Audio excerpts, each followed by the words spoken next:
Welcome back to week 4, part 3 of Leading Change. And this particular portion is actually going to focus again, but this on leadership, this time looking at some important elements of leadership, what I call in the new age, really dealing with complex problem solving.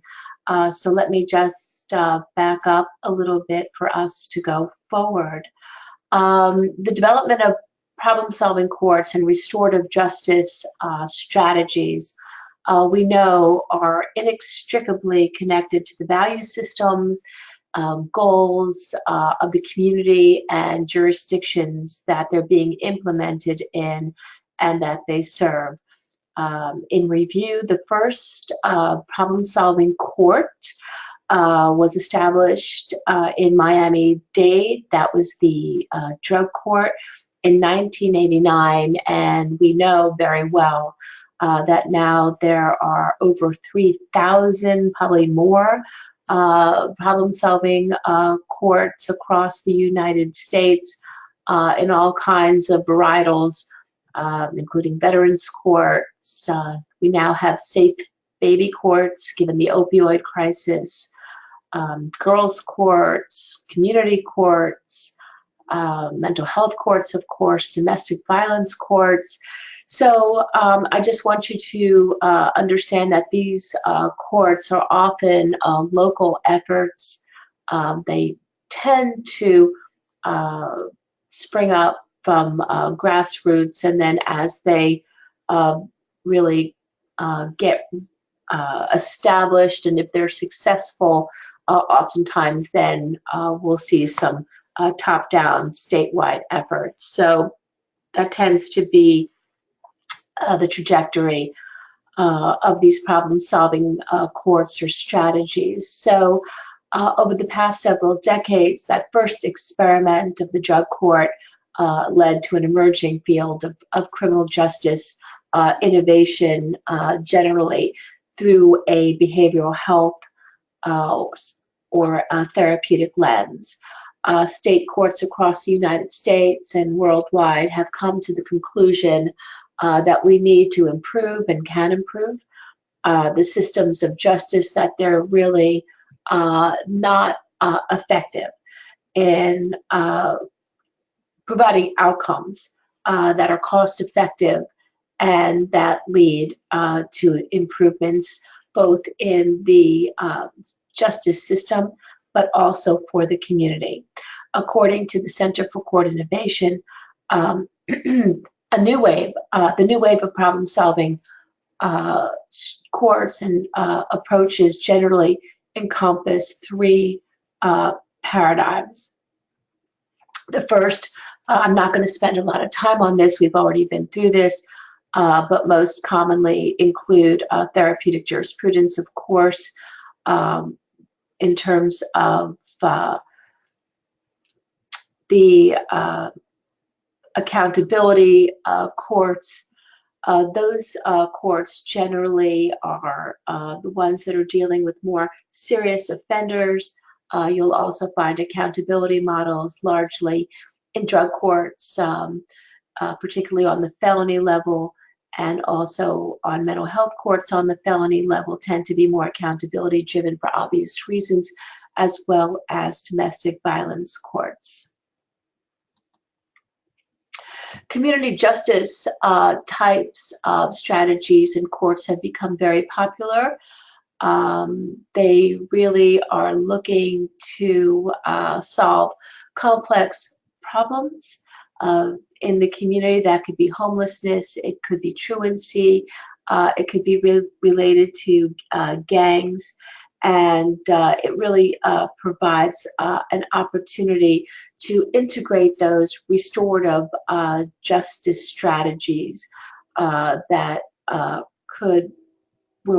we bring the victim and the perpetrator together through a therapeutically guided process, really focusing on trauma-informed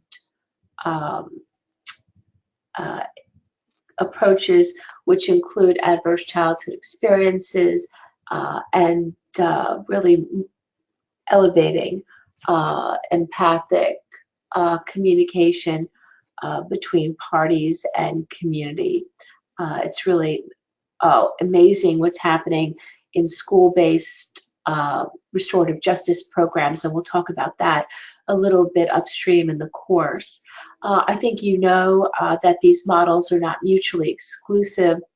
When we're talking about problem-solving courts, it's not a one-size-fits-all. When we're talking about problem-solving strategies, of course, they're developed really to respond to the issues at hand. So they have to be models that are flexible, accountable, and always promoting public safety and procedural justice. The concept of problem-solving courts have expanded throughout the United States and again internationally. They were first embraced by the Conference of Chief Judges and State Court Administrators back in 2000. They've been affirmed many times over across the United States through various resolutions and initiatives. A new wave of criminal justice strategies, we know, requires expanded skills really across all of the disciplines, not only for the lawyers, judges, but of course also for forensic psychologists, law enforcement officers, case managers, social workers, even school nurses.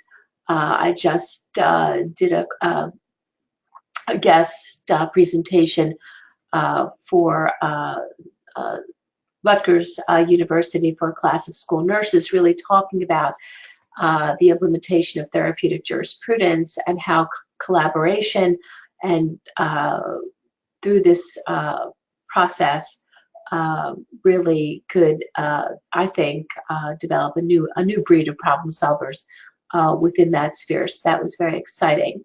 So we talked about procedural justice and why that element of perceived fairness is so important no matter what kind of strategies you're doing, particularly in the court system and particularly when you're dealing also with law enforcement, but really in any organization. I'm just kind of going over, I don't want to keep going over the same principles, we've already done that. So as the paradigm of problem-solving justice expands, we talked about the necessity to bring in new skills and competencies across the collaborative. So we're going to be dealing, we know, with multiple disciplines if we're really going to be looking to solve problems. So that could be through mental health, it could be through substance and integrating all kinds of knowledge base into process. As we learned from Harvard professor John Kotter, the achievement of organizational and cultural change is no easy feat. We really need to understand principles of leadership that reach out from our own silos and cross over various sectors. We've learned about disparities, and we'll be talking about disparities in the criminal justice and juvenile justice systems throughout this course, these social determinants of health that act as drivers into the justice system, such as poverty, toxic stress, mental illness drives incarceration as well as substance use, unresolved trauma, and we know institutional bias is something that we really always need to be conscious of and to be able to overcome through strong leadership.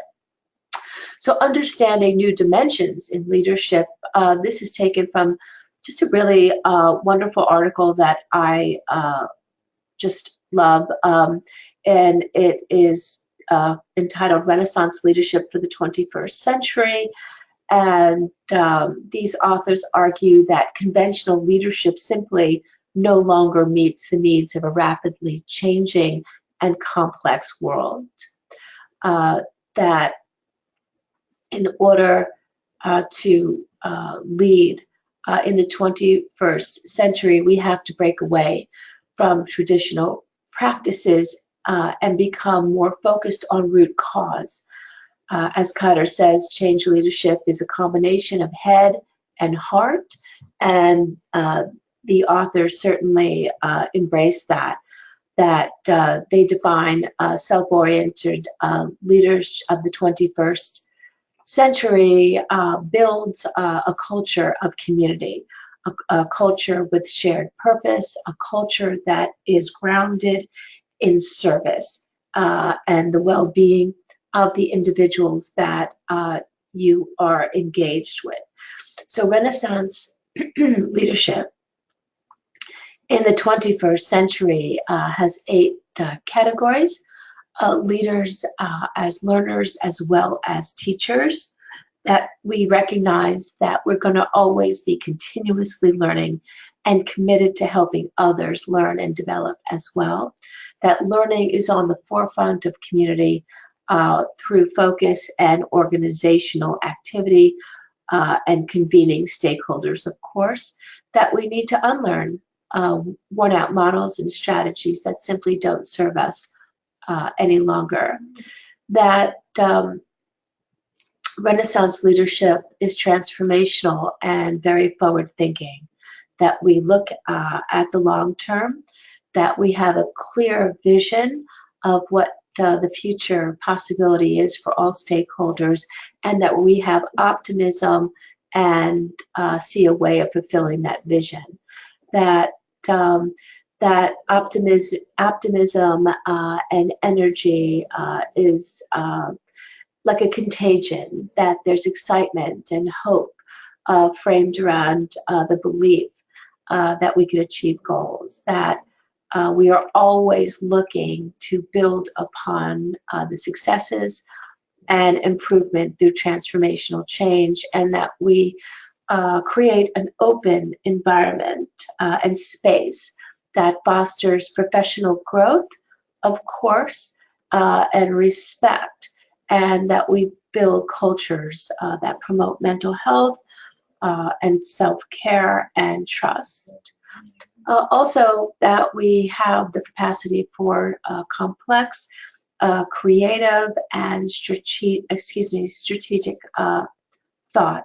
That leaders in this paradigm see a big picture, that they accept everything as interrelated, that leaders appreciate action and even inaction have profound social impact and implications, that we understand the nature of dynamic complexity, and that we help others respond to uncertainty, and we are more responsive to complex challenges.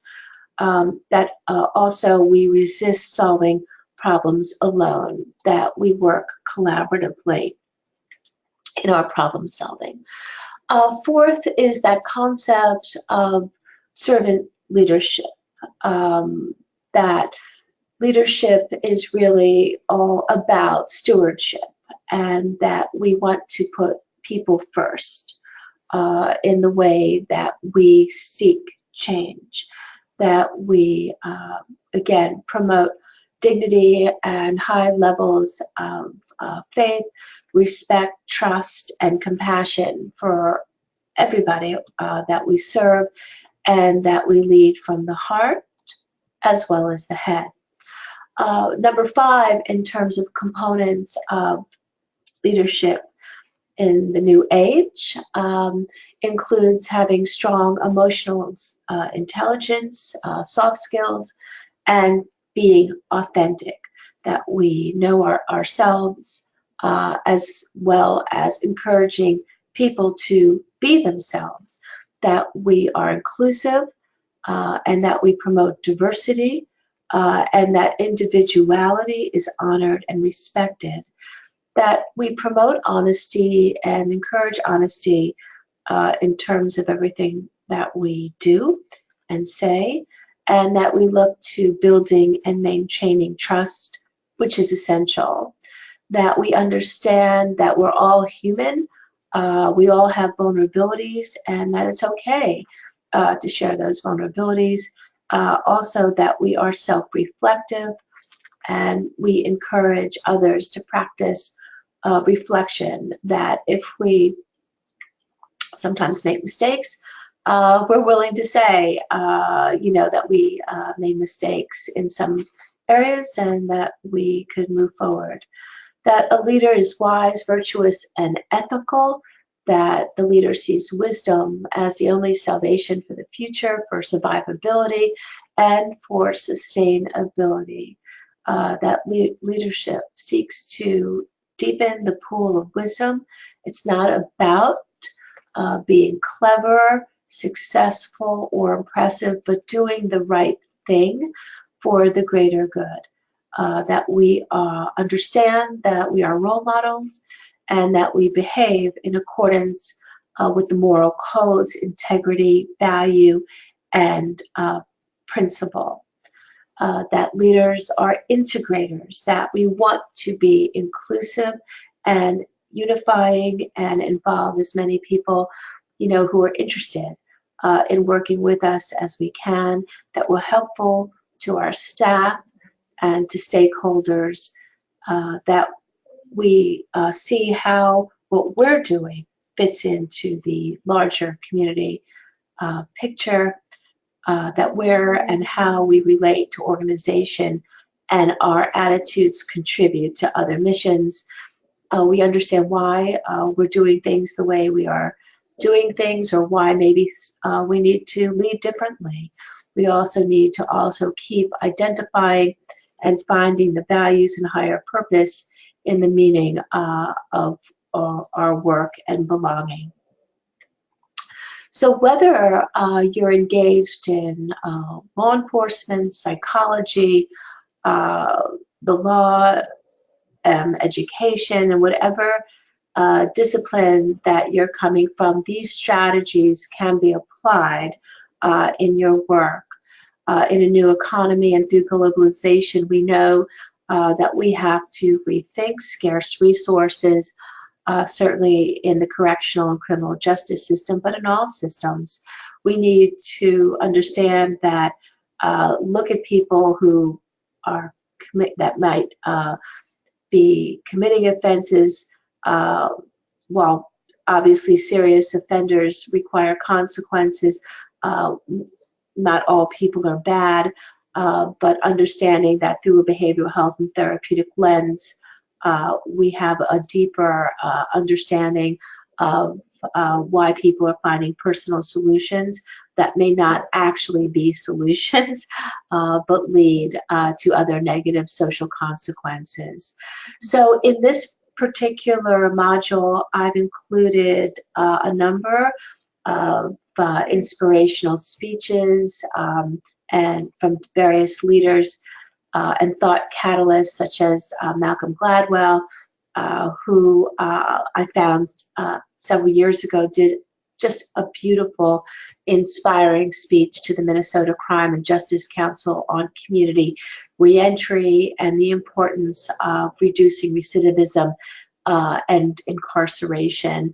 Of course, also one of the most famous speeches, Senator Robert F. Kennedy's speech, learning upon the assassination of Dr. Martin Luther King in Indiana, is also an example of how you really lead and inspire others. So all of these speeches, I think, share common threads. They are connective. They really demonstrate vulnerability, authenticity, inspire a vision of community from a very high altitude. They're inclusive, hopeful, and just really promote peace and social justice and dignity. So with that, I hope that you really enjoyed these PowerPoints and this particular module, which I think is the catalyst for everything that we do in our careers, hopefully. So thank you all for your participation very much.